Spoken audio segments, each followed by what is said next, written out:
ಎಲ್ಲರಿಗೂ ನಮಸ್ತೆ. ನನ್ನ ಹೆಸರು ಬಸವೇಗೌಡ, ಬ್ಯಾಂಗ್ಳೂರಿಂದ ಬಂದಿದ್ದೀನಿ. ಗುರುಗಳ ಬಗ್ಗೆ ನಮ್ಮ ಸ್ನೇಹಿತರು ವಿಜಯ್ ರಾಜ್ ಅಂತ ಹೇಳ್ಬಿಟ್ಟು ಹೇಳಿದ್ರು, ಬಟ್ ನಾನು ಬರಬೇಕು ಅಂತ ಅನಿಸಿಲ್ಲ.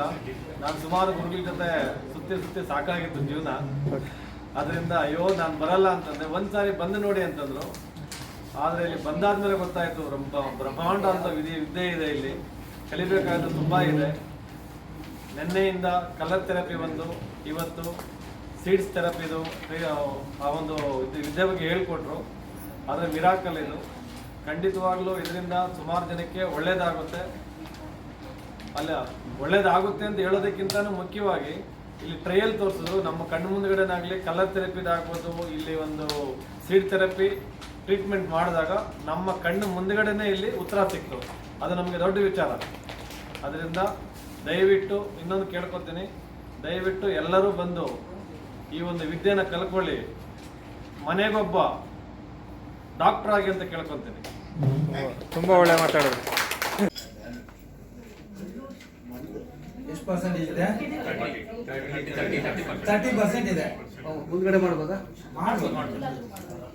ಈಗ 30% ಇದೆ. ಯಾವ್ದು ಕೊಡ್ತೀರಿ? ರೆಡ್ ಕಲರ್ ಚಾರ್ಜ್ ವಾಟರ್ ಕೊಡ್ತೀರಾ?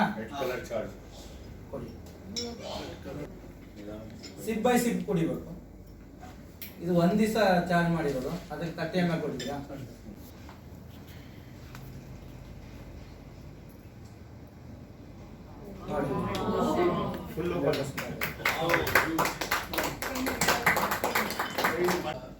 ನಾನು ಆಕ್ಚುಲಿ ಅಲ್ಲಿ ಬಂದಾಗ I just wanted to test really Guruji. Sorry for that. No. I've been very humble and honest here.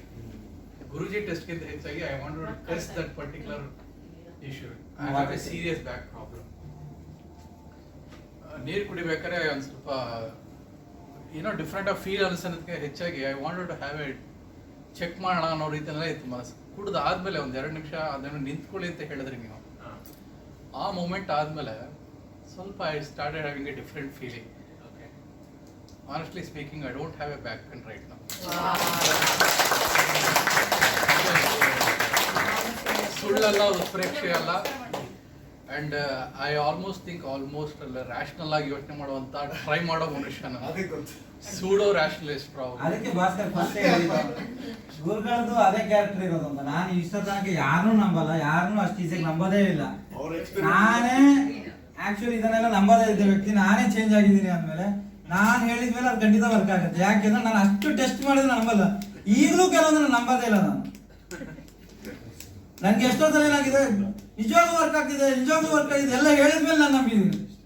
ಇಲ್ಲ, ಆಕ್ಚುಲಿ ಒಬ್ರು ಲೇಡಿ ಹೇಳಿದ್ರು ಒಂದು 5 ನಿಮಿಷ ನಾರ್ಮಲೈಸ್, ಸ್ವಲ್ಪ ಆದ್ಮೇಲೆ ನೋಡೋಣ. ನಾನು ಅದು ಅವ್ರಿಗೆ ಹೇಳಿದೆ, 5 ನಿಮಿಷ ನಾರ್ಮಲೈಸ್ ಆಗ್ತೀನಿ, ನನಗೆ ಬೇರೆ ಸ್ಟೇಟ್ ನಲ್ಲಿ ಇದ್ದೀನಿ ಇವಾಗ, ಆಮೇಲೆ ಬರ್ತೀನಿ ವಾಪಸ್.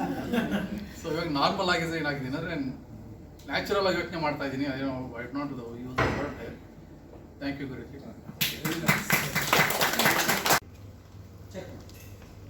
ಅದು ನಾವು 5 ನಿಮಿಷ ಮಾಡಲ್ಲ, 1 to 1 minute ಮಾಡ್ತೀವಿ ಅಷ್ಟೇ. ಎಲ್ಲೆಲ್ಲಿ ಟೈಮ್ ಉಳಿಸ್ಬೇಕೆಲ್ಲ ಉಳಿಸ್ತದೆ. ಯಾಕಂದ್ರೆ ಇದೆಲ್ಲ ಪರ್ಮನೆಂಟ್ ಕ್ಯೂರ್. ನೀವು ಇದೆಲ್ಲ ರೆಡಿ ಮಾಡಿಬಿಟ್ರೆ ಅದು ಚಕ್ರ ಕರೆಕ್ಟಾಗಿ ಆಕ್ಟಿವ್ ಆಗಿ ರೆಡಿ ಆಗೋದ್ರೆ ಮತ್ತೆ ಪೇಯ್ನ್ ಹೋದ್ರೆ ಮತ್ತೆ ಪಕ್ಕಕ್ಕೆ ಬರಲ್ಲ. ಮತ್ತೆ ಅನ್ಲೆಸ್ ನಮ್ಮ ಹ್ಯಾಬಿಟ್ಗಳು ಅಥವಾ ನಮ್ಮ ದಿನಚರಿಗಳ ವ್ಯತ್ಯಾಸ ಆದರೆ ಮತ್ತೆ ರಿಯೋಕರ್ ಆಗ್ಬಿಡ್ಬೋದು. ರೂಟ್ ಕಾಸ್ ಇಂದ ಸಾಲ್ವ್ ಆಗುತ್ತೆ. ಪೇಷಂಟ್ ಕೂಡ ಡೈಲಿ ಅಭ್ಯಾಸ ಆಗಿದೆ ಮಾತ್ರ ತಿಂದು ಈ ಥರದ ಐಟಮ್ ಕೊಡಲಿಲ್ಲ, ನಾನು ಬರೀ ಹೀಲ್ ಮಾಡ್ತೀನಿ ಅಂದ್ರೆ ಬಿಲೀವ್ ಮಾಡಲ್ಲ. ಸಮಸ್ಯೆ ಹೇಳಿದ್ರು ಏನು ಅಂತಂದ್ರೆ ಅವ್ರಿಗೆ L4 L5 ಸ್ಪೈನಲ್ ಕಾರ್ಡಲ್ ಪೇನ್ ಇದೆ ಅಂತ ಹೇಳಿದ್ರು. ಇಲ್ಲಿ ಕಾಣಿಸ್ತಾ ಇದೆಯಾ, ಈ ತೊಡೆ ಭಾಗ ನಾವು ಅಪ್ಲೈ ಮಾಡಿದ್ರು ಆಮೇಲೆ ನಂಗೆ ಏನು ಕಮ್ಮಿ ಆಗ್ತಾ ಇಲ್ಲ, ಉರಿ ಇದೆ ಅಂತ ಹೇಳಿದ್ರು. ಆಮೇಲೆ ನಮ್ಗೆ ಉರಿ ಏನೋ ಗೊತ್ತಾಗಲ್ಲ. ಆಮೇಲೆ ಕಾಲ್ ಕಮ್ಮಿ ಮಾಡಿ ಅಂತ ಗುರುಜಿ ಹೇಳಿದ್ರು, ಮತ್ತೆ ಕಾಲ್ ಕಮ್ಮಿ ಮಾಡಿದ್ರೆ ಆಮೇಲೆ ಉರಿ ಇದೆ ಅಂತ ಹೇಳಿದ್ರು. ಉರಿ ನಾವು ಎಲ್ಲೇ ದೇಹದ ಯಾವುದೇ ಭಾಗದಲ್ಲಿ ಉರಿ ಇದ್ದಾಗ ಏನ್ ಮಾಡ್ತೀವಿ, ಅಗ್ನಿನ ಮತ್ತೆ ರಿಡ್ಯೂಸ್ ಮಾಡಿದ್ವಿ. ಇಲ್ಲಿ ಗ್ರೀನ್ ಹಾಕ್ಬಿಟ್ಟು ನೋಡಿ, ಸೈಡ್ ಅಲ್ಲಿ ನಾವು ಗ್ರೀನ್ ಹಾಕಿದ್ವಿ. ಇದು ಫೈನಲ್ ಟ್ರೀಟ್ಮೆಂಟ್ ನಾವು ಕೊಟ್ಟಿದ್ದು. ಇದು ಹಾಕಿದ ನಂತರ ಈಗ ಅವ್ರ ಮುಖಾಂತರ ಅವ್ರನ್ನೇ ಕೇಳೋಣ, ಈಗ ಪೇಯ್ನು ಮತ್ತೆ ಉರಿ ಹೇಗಿದೆ ನೀವು ಹೇಳಿ.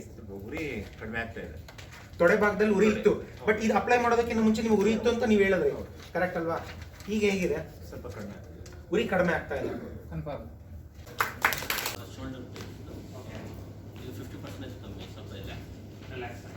ಅವರು ನಮಗೆ ಏನು ಟೈಮೇ ಇದು ಮಾಡಿದ್ರೆ ಅವರು ಲೆಕ್ಕ ಹಿಡಿದ್ರೆ ಆಶ್ಚರ್ಯಕರವಾಗಿ ಎಲ್ಲ ಮಾಡಿದ್ದಾರೆ, ಅದ್ಭುತವಾದ ಎಕ್ಸ್ಪೀರಿಯನ್ಸ್ ಹೇಳಿದ್ದಾರೆ.